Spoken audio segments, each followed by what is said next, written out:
Hey guys, Nicole here with Obscure Reptiles and Caging, and today we're going to show you some of our breeder female ball pythons, so let's get started.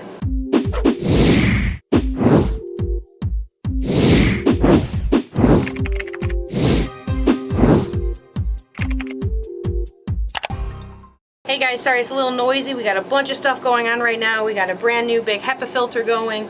We got the heater going. We got a fan. We got a whole bunch of stuff. But today we're going to be showing you some of our female ball pythons. Some of them are ones that we've used in the past. Some of them I'm sure you guys have seen before. Some of them are actually grow-ups that either we have produced or some that we have actually purchased and grown up ourselves. Super excited. This next season coming up is going to be one of our biggest season. I think we had 14 clutches, maybe 15 clutches this last season, 2023, and 2024 I think we're going to be closer to 18 to 20 clutches depending on how many females actually produce for us. So we're going to start off with some of the ones you've seen before. We have, for example, like our albino pied. This is Mama Rita, we've named her. For you guys who've ever seen Dexter, we have Mama Rita. Her baby, one of them is about to be ready. Her name is Lila. If you guys have seen Dexter, they're all named after people that Dexter dated. There's also two other younger ones. There is Lumen and there is Hannah, but those ones are not ready yet. They're still much too small to be able to breed. But we've got Mom, who we're actually going to try to do maybe some clown combo stuff. Maybe something like our blackhead cinnamon pastel clown and pair it to her. And then we might do the same with the daughter as well, Lumen. But not 100% sure. I do have our breeding chart right here. I have started coming up, so I do know a few things that we're going to be pairing. For example, we've got another one is our black pastel. I'm not sure if we've got a great picture of her. She's really, really feisty and doesn't really like to be bothered.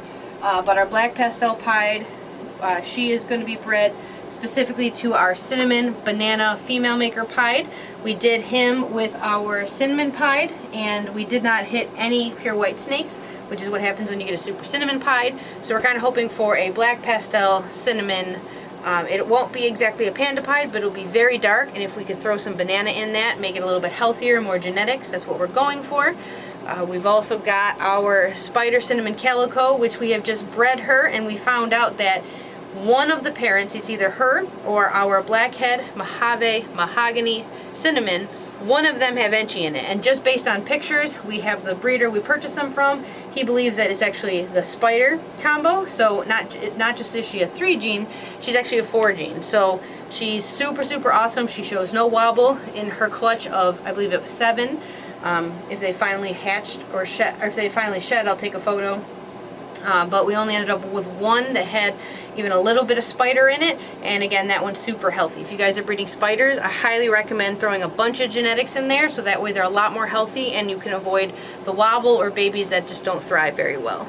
We've also got our stack of normal pieds. We have Beast, we have her daughter Dottie, which might be ready to go this season. For sure, Beast is. And we've also got Snips. We've got a few combo pieds that I don't think are going to be ready yet.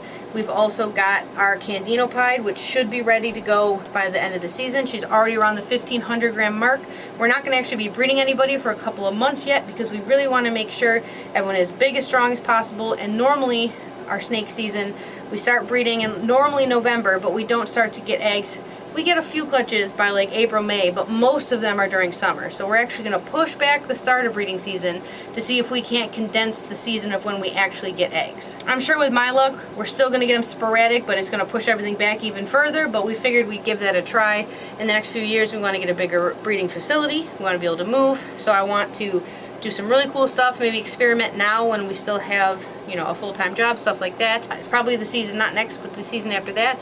I might just skip breathing altogether because we're going to be moving. In the process, there'll be a lot of stress, a lot of stuff like that. So I might not even breed anybody, just let everyone get nice and full and happy for that season. But this next season coming up, we will be breeding. We have our 2 clowns. We have our normal clown Karen, who had her eggs not that long ago, and she already is completely recovered. You can't even tell that she had any eggs. And we also have our blade clown. Gave us some super beautiful babies. For example, this is one of my favorites. This is a blade enchi clown that she gave us. Super fantastic. Can't wait to breed her again, especially with some of our more combo gene males. One of the videos coming out right before this should actually be our breeder males and some of the males that we're going to be putting to the different females. So if you guys haven't seen that, make sure you check it out. We didn't really need to keep her, but I really wanted to keep her. She never misses a meal. She's so beautiful. She's one of the best looking GHIs that we have ever seen before. This is a GHI 100% het clown that we have. We didn't produce her. She's just super, super gorgeous. We ended up having GHI Mojave het clowns, visual GHI clowns, but she just eats so well, and she's just one of the best GHIs. We really want to be able to use her and put her with some high combo males so we can really produce quite a few different things. Speaking about GHI, we also have this GHI Mojave female. We have her, we produced some babies with her this last season. Put her with Atlas, which is actually our freeway. They made some fantastic babies. We actually got some holdbacks from that. It was so great. We don't have too many babies that are actually ready to go for that freeway pairing. We don't have any really females ready to go with Yellow Belly, but we do have some that are coming up in the future. We've got some multi-gene females.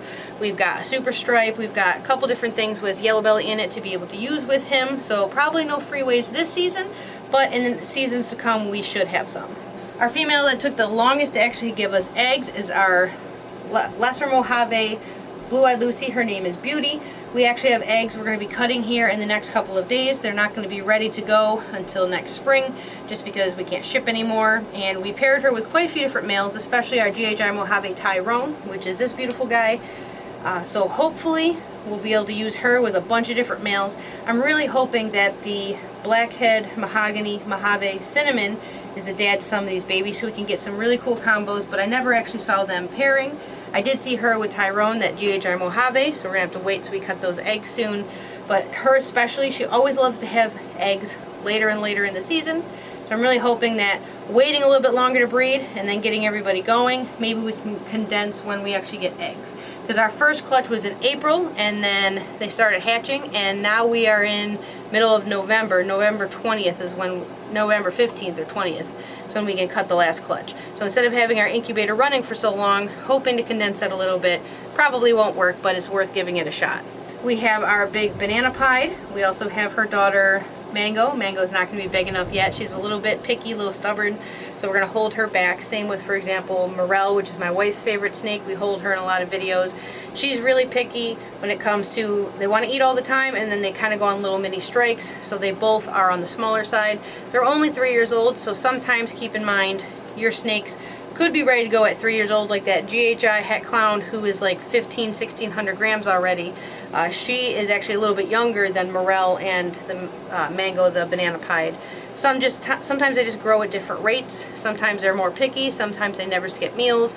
So keep in mind that not all snakes are ready to go at 3 years. Make sure that they're up to weight because you want them to be as big and strong as healthy as they can be, especially if they're going to have eggs. It takes quite a long time for a female to get to that size sometimes, and that's totally okay. Like we have a banana black pastel mahogany pinstripe yellow belly. She's actually 4 years old, and she's smaller than everything else that we have.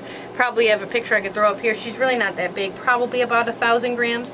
And like I said, she's a couple years old, and she should, in all intents and purposes, be ready to go. But some are just a lot slower than others, so you've got to be patient with them. I know she won't be ready, but here's our clown pied. She's what we are most excited about using. We do have a male clown pied. We're going to throw with a couple different random females to make some hets this season, but she's not going to be ready to go. We even have pastel pied 100% het clown, orange dream pied 100% het clown. All those aren't going to be ready to go yet, but as soon as they are, I'm going to be super excited to put them with TJ, our little clown pied male. That's one of the most anticipated projects, something I'm most excited about, but it's going to take a little bit of time to get to that. Alright guys, that's it for this video. We have a few other females that might be ready to go this season, but we'll hold off on showing you guys them until they actually get up to size and we start breeding here soon. If you guys are interested in breeding, we've got full breeding guides, we've got care guides, we've got everything like that. We do have some baby snakes left available for sale, but none of them are going to be able to be shipped because it's winter now. But we are accepting local pickup. We're by Buffalo, New York. But that's it for this video. If you haven't subscribed already, please do. We make a few videos every single week, and I'll see you guys in the next video.